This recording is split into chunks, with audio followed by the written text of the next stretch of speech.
Hello students, welcome to the class. Today we shall be learning how to checkmate the opponent king with a knight. Knights are very interesting chess pieces, and as we know, these are the only chessmen or chess pieces which can jump over the opponent and create attacking chances. Now let's see a variety of ways how our knights can checkmate the opponent king. In the first position, okay, as usual, I would ask you to solve all these problems by yourself by pausing the video and then matching your answers with the video. Okay, in the first position, white is a pawn down, white is behind two pawns, and also black has a rook instead of white's knight. So black has a lead in material. He seems to have advantage, but white can win in one move. Well, this is a temporary phase. The king is stuck in the corner. If given chance, suddenly the king will have escape squares. So before he does, white plays knight f7 check. The king is cornered. The king is checkmated. We move to the next example. By the way, before we move on, this particular mate is very common in practical chess games. It may seem like a concocted position which may not arise, but no, there are many situations where we play this kind of moves and we checkmate the king in the corner, and they are called smothered mate. Okay, this particular theme of checkmating with the king in the corner. Well, now let me go to the next example. Here, white is a pawn ahead. White is a pawn up. We have knight endgame. Both sides have knight, few pieces on the board. But black surprisingly can checkmate white in one move. Black to play. Find out how black can mate white. The right move is knight c3 check. And what happens is, this king cannot go to these three squares because all the forward squares are controlled by black king. The king cannot go to the left side because they are controlled by the pawns, and the king cannot come back because of the knight, and the rest of the squares are controlled by white's own pawns. So although the king is in the center, it gets checkmated. Okay, usually we take the king to the corner to checkmate, but it's rare to see a king checkmated in the center of the board. Now the next position, white to play and checkmate in one move. White played, well, it should be easy. If you have gone through the first position carefully, it's very easy. White will play simply knight f7 check. Here the king does have a square to escape, but that is controlled by the other knight. Okay, that is why the king has no square to go, and it's a checkmate. Okay, the next position. Here we shall see a coordination or teamwork of knight and bishop. It's white to play and checkmate black in one move. And the right move is bishop f6 check. The king has nowhere to go. It can't go back because of the bishop. It can't come forward because of the pawn. It can't go here because of the knight. It can't go here because of this knight. And it can't go behind because of this pawn. So the king is surrounded, and we see a very nice harmony or coordination of king, bishop and knight. Okay, the knight controlling these squares, the bishop controlling these squares, the king is checkmated. Okay, so we now move on to the next example, which will show us a harmony between rook and a knight. It's white to play and checkmate black in one move.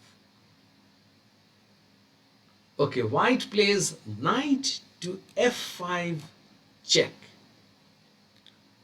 Okay, and the position is such that previously black was threatening our rook, but instead of moving or escaping the rook, we simply play a check. Now king can't capture the rook because it's supported with a knight. The king can't come to this e file because all the squares are covered by the rook. The king can't go to the 7th rank because these squares are also covered by the rook. And king can't come forward because of this pawn. It's checkmate. Okay, here knight e4 looks good, but unfortunately black can simply capture the rook. It's unsupported. Okay, now let's move to the next example. Now coordination between knight and queen. So what have we seen? Two knights checkmating, then knight and bishop checkmating, knight and rook checkmating, and now we see knight and queen partnering to checkmate.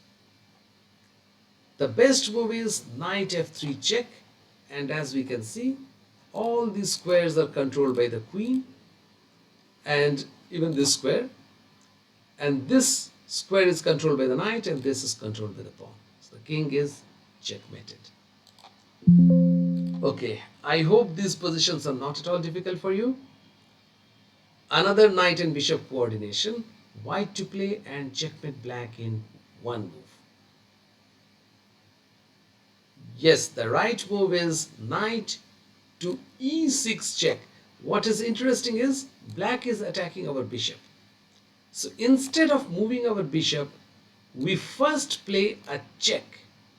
And this is not only a check, it's double check. You can't capture the knight because of the bishop. You can't capture the bishop because the knight is checking. And the king can't escape. It's win for white. Checkmate. In this position, again, white to play and win. Again, we have an example of double check. If the knight checks this way, it's a double check with the knight with the rook, but the king will escape. Okay, there's nothing which white can do. So white goes knight c5 check, and suddenly king has no square to escape. All these three squares on the right are controlled by our king. It's checkmate. So these are instances of double check. Now here finally I shall take you through a game, a small game of 9 moves, which was played in the year 1900 between two players. The player with white is Manco, his name is Manco, and the player with black, his name is Yankovic. White started the game with e4. This game will show us how we can use knight checkmate in practical games. So after e4, black also advanced his pawn, e5. White played knight e2. And black brought out his bishop, bc5. White played f4. And black played queen f6. Okay, there's a small trap. Trap means provocation. If white captures the pawn, black will not recapture. Rather, he will play queen to f2 check and checkmate. Okay, the queen is supported by the bishop. Here white played c3 and black brought out his knight, nc6. White played g3, black played nh6. You see one interesting thing, that is black has developed most of his pieces. Bishop, 2 knights, queen. For white it's only 1 knight. So he hurried with bishop g2. And black went knight g4. Now he wants to enter into white's position, supported by the bishop. The rook went here, controlling this square, so that in case of knight f2 he can capture this and capture this. So that is why he played rook f1, and black captured this pawn, attacking the rook. And now white took f takes e5. This is a position where you have to think, you have to pause the video and think and find out how you can checkmate the white king in 2 moves. Black to play and checkmate white king in 2 moves. Well, the best move for black is Queen f1 check. It's a brilliant move. After bishop f1, the knight went to f3. The king has no square to go. f2 is controlled by the bishop. It's checkmate. Now again you may protest, well, after f5, why can't we go nf3 directly? The knight can be captured by the rook, it can be captured by the bishop. So what black has done here is that he has removed both the rook and bishop from control of f3. First he captured the rook, he forced the bishop to leave control of f3, and then he went knight f3. Okay, so this is a very nice game how black used his knight to checkmate white king. I hope this lesson was instructive for you and you will be using your knights to checkmate your opponent more often. We shall be meeting in the next video. Goodbye.